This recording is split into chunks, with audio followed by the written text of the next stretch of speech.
Bonjour bien-aimés en Christ.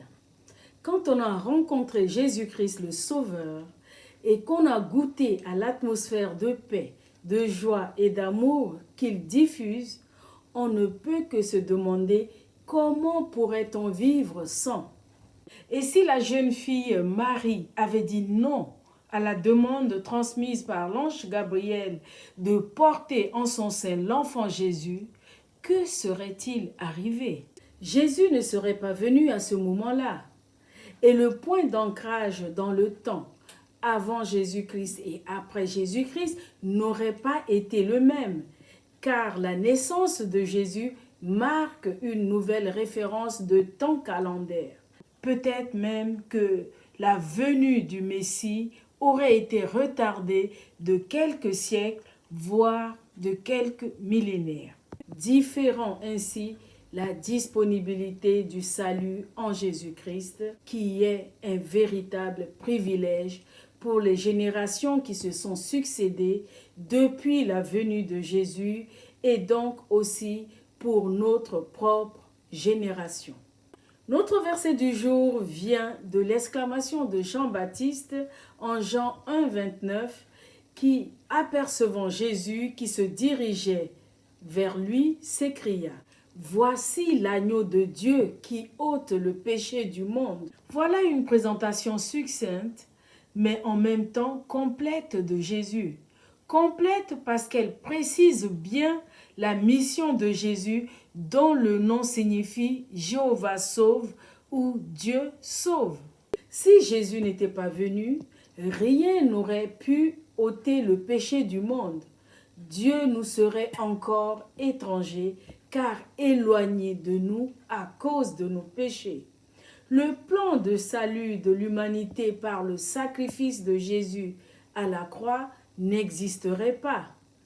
Pas de Christ, pas d'effusion de sang divin qui efface les péchés, qui purifie et qui justifie devant Dieu, et pas de pardon ni de réconciliation avec Dieu.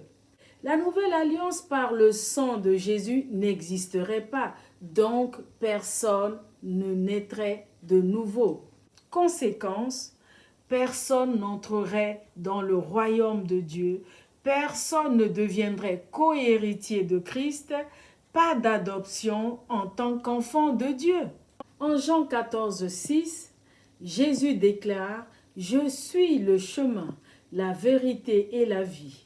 Nul ne vient au Père que par moi. » Si Jésus n'était pas venu, nous n'aurions aucune chance d'aller au ciel, car il est le seul chemin pour y parvenir. Il est notre porte, notre vie et notre salut. Beaucoup de membres de nos familles qui sont au ciel aujourd'hui seraient perdus à jamais. Mais gloire soit rendue à Dieu, car nous les reverrons le jour de la résurrection. Parce que ceux qui ont Jésus dans leur cœur vivront pour l'éternité. Car Dieu a tant aimé le monde qu'il a donné son Fils unique, afin que quiconque croit en lui ne périsse point, mais qu'il ait la vie éternelle. En Jean 3,16. Jésus ne veut pas que nous mourions dans nos péchés. Il veut que nous prenions sa vie et devenions des lumières pour le monde. Comme il a dit lui-même, « Que votre lumière brille devant les hommes, afin qu'ils voient vos bonnes œuvres et qu'ils glorifient votre Père qui est dans les cieux. » En Matthieu 5, 16.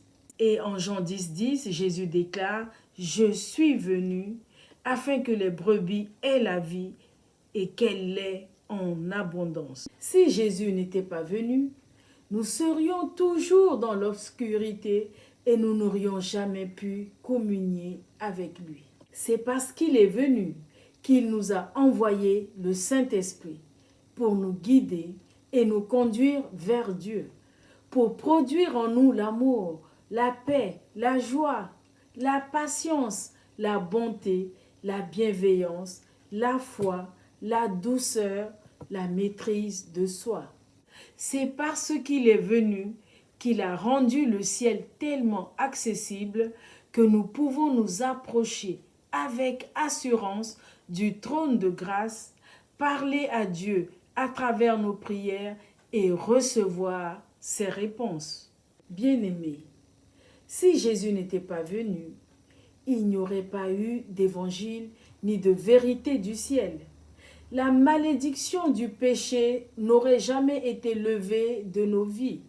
Mais parce qu'il est venu, il nous a libérés en nous rachetant par son sang et nous pouvons entrer pleinement dans la nouvelle alliance en Jésus-Christ et expérimenter sa grâce et toutes les bénédictions qu'il a en réserve pour nous. Quelle grâce, n'est-ce pas? Prions ensemble. Seigneur Jésus, tu es tout ce dont nous avons besoin. Et nous n'arrivons pas à concevoir notre vie sans toi. Cela nous ramènerait au temps de Noé, où les gens mangeaient, buvaient, se mariaient, jusqu'au jour où Noé entra dans l'arche et où le déluge vint et les fit tous périr.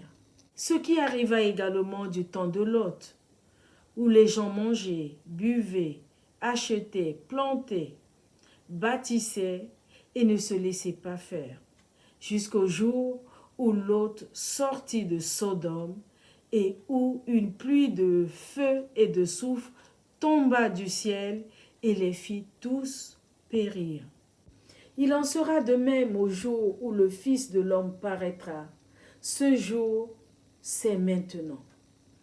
Seigneur, aide-nous à nous tenir éveillés jusqu'à ce que tu viennes et que nous puissions paraître debout devant toi. Amen. Excellente journée dans le privilège et la grâce d'être dans la présence du Seigneur dès maintenant et pour l'éternité. Je vous souhaite une année 2025 remplie de la présence de Dieu, une année débordante d'amour, de paix et de joie. Soyez tous bénis.